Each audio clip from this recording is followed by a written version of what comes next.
Hi all, welcome back to Bar-B-Keto. So today we're actually going to be cooking something on the smoker, and this is a great meal to have for New Year's, Christmas. It is a bone-in prime rib roast. So this one is a 3-bone prime rib. What we're going to do with it is, I'm not going to get too fancy with it, but we're going to put our seasoning on it. We're going to do it kind of thick so that it'll create a nice outer crust.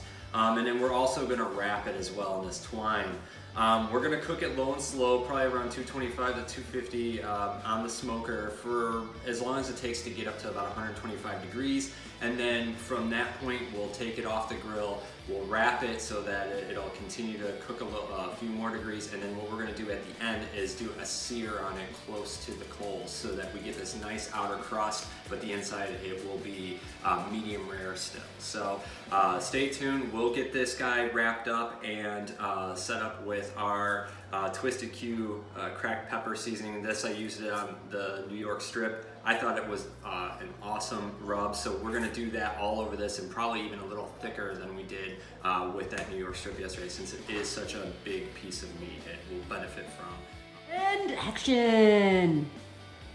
Hey guys, welcome back. So I went ahead and took this piece out. I've put a towel all over it to make sure that it is dry. You don't want any moisture, excessive moisture on your meat when you're smoking it. It just kind of steams and doesn't create an outer crust that's that nice. So at this point, we're just gonna go ahead and put our seasoning on. Again, this is that Twisted Q stuff that we're trying out, and it is pretty tasty. So for now, it's gonna go on pretty liberally, as you guys can see. Kind of pat some of that down into the fat there. This will create a nice crust for us as it smokes for about 3 hours to 4 hours depending, and then we'll do that sear at the end. And we want to get it on all sides, nice and thick. Pat that in there. Same thing over here as well. This rib meat is going to be very delicious as well. One of the reasons why that I'm using the twine to wrap it is, if you notice right here, these ribs, when you cook it, especially low and slow, they tend to come off of the piece of meat. So toward the end of the cook, when we bring it in and let it rest, we'll probably be able to pull those ribs back. But for the cooking process, we want it all as one piece, so I'm going to use this twine to kind of encapsulate it and keep it all together. So we have this thing pretty well coated. Just kind of going to work it around, make sure that everything is nicely covered in seasoning here.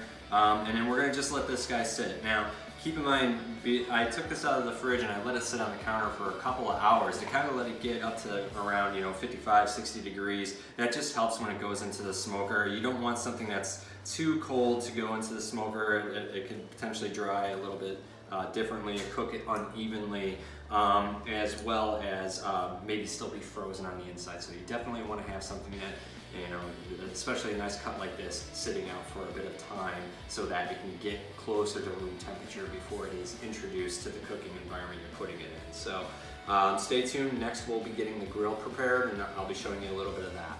Alrighty, so as you can probably tell, it is a little rainy out today, but that never stopped anybody from making good barbecue. So what we're gonna do is, I've got my Kamado grill here. You can also use a little the regular Weber's as well, but I have this Kamado that I got from Costco. It seems like I get everything from Costco.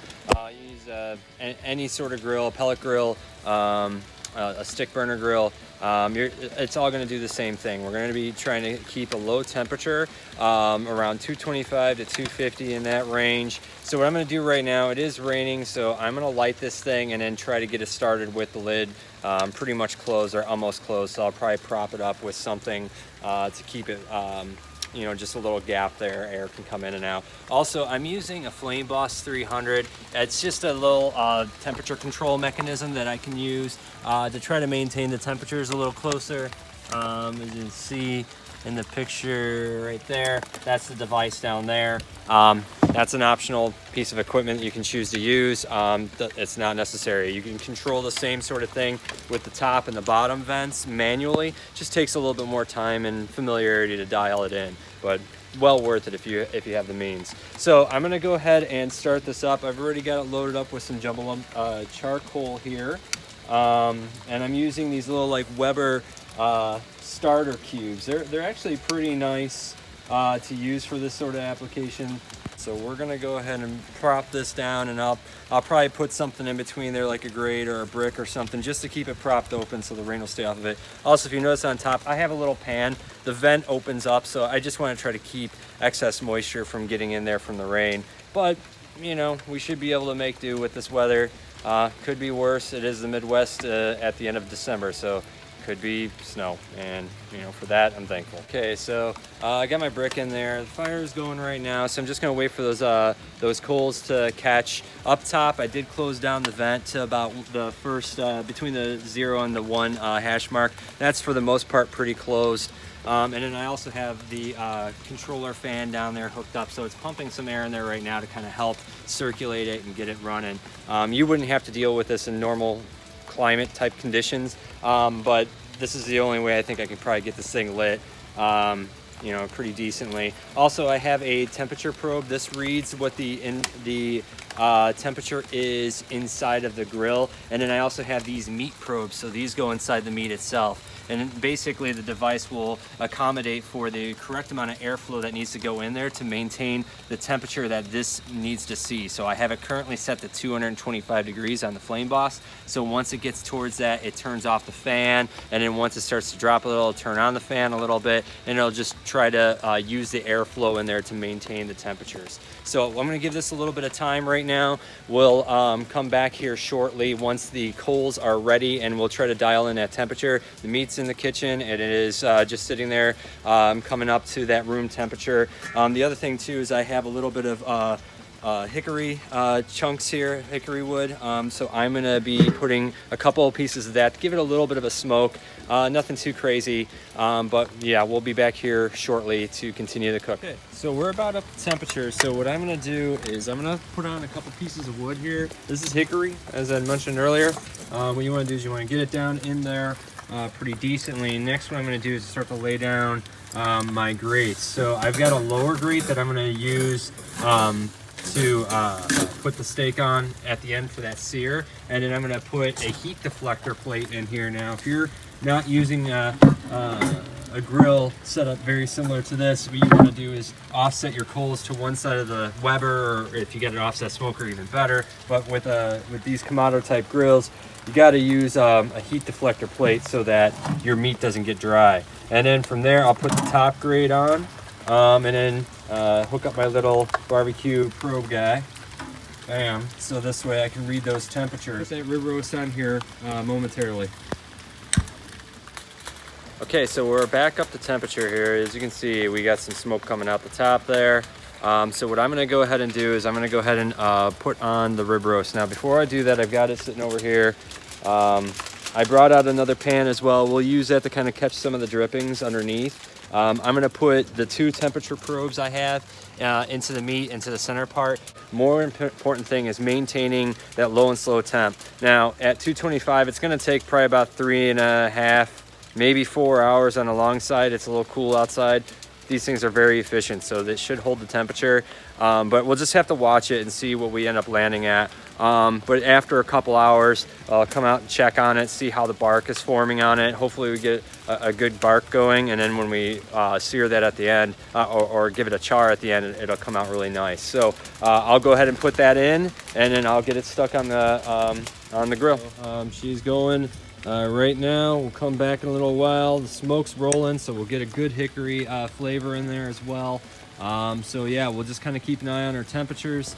My Flame Boss is in here, and right now the pit is coming back up to temperature. So it'll take a little bit for that to build back up, but we'll be able to keep an eye on our internal temperature of the meat, as well as the temperature of the pit itself. So right now we just gotta let it do its thing, make sure that it's continuing to smoke and maintaining that desired temperature around 225 to 250. So we've been cooking here for about 2.5 hours right now. It's about 110 degrees internal temperature, and as you can see, it is coming along very nicely. It's got some great color to it. Smells amazing. The smoke's died down, but that's usually pretty typical later on in the cook. And besides, it only really absorbs for like the first hour or so anyway. anyway. But we're gonna just let it keep doing its thing. It's right now it's coming up. The temperature where we're gonna want it is around 125, 128 degrees. At that point, I'll take it off and we'll wrap it. And after we wrap it, it's going to continue to cook a little bit on the inside. But what we'll do then is we're gonna disassemble some of the grill here so that we can get the coals roaring again, so we can get that good sear at the end on that lower grate that I have in there. So just stay tuned. Okay guys, so we're about there. I'm gonna go ahead and open this up. It's been about 3.5 hours, and I think we're at that point where we can pull this guy off and let the coals come up to temperature. So I'm just gonna check it real quick with my little thermopen, as I've demonstrated before. We'll stick it right in the center here. See where we end up registering. 127, 128. That's about where I want to pull it. So I'm going to go ahead and pull it off now. And I'm going to set it in this pan here. I'm going to cover it as well so it'll continue to cook for a little bit, but not for too long. What I want to do is get these coals really hot in here, and then we'll do that sear at the end like we had talked about. Alrighty guys, so we're back here. As you can see by the grill, we got some flames going. I am a sucker for a char. That roast looks amazing as is, but I gotta have a little bit of a char on it. So what I'm gonna do is I'm gonna probably not be able to film this because I need both hands, but my intention is I'm gonna take the probes out of the rib roast, and then I'm gonna char it on the flames for probably about a minute on each side, not too long. You know, it's really close to the flame, so I should be able to get a good char on it really quickly.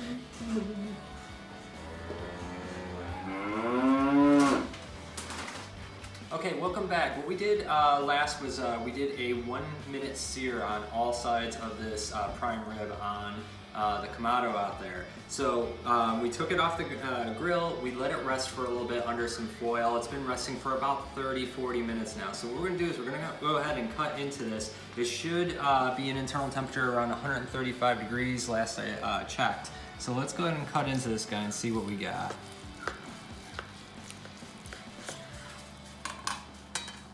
So look at that, perfectly medium rare. All the juices are flowing out of this. This is gonna be super tasty, and since it is such a big piece of meat, that outside char and the amount of seasoning that we put on it will complement the meaty inside perfectly. So we're gonna go ahead and get this cut up. We're gonna start plating it up, and we're gonna be having dinner here.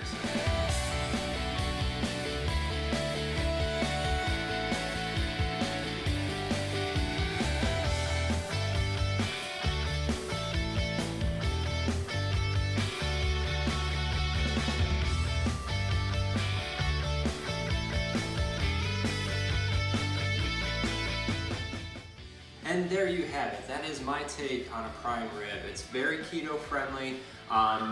The hickory that we were able to add to it definitely added a depth of flavor to it. You can see that in the smoke ring around the piece of meat.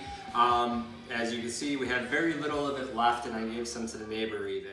So I appreciate you guys watching the video. If you like what you're seeing here in terms of content, please feel free to subscribe to these videos. Leave a comment below as well. Maybe even let us know some of the things that you would like to see, how we would put our keto take on it, or keto-fy those meals.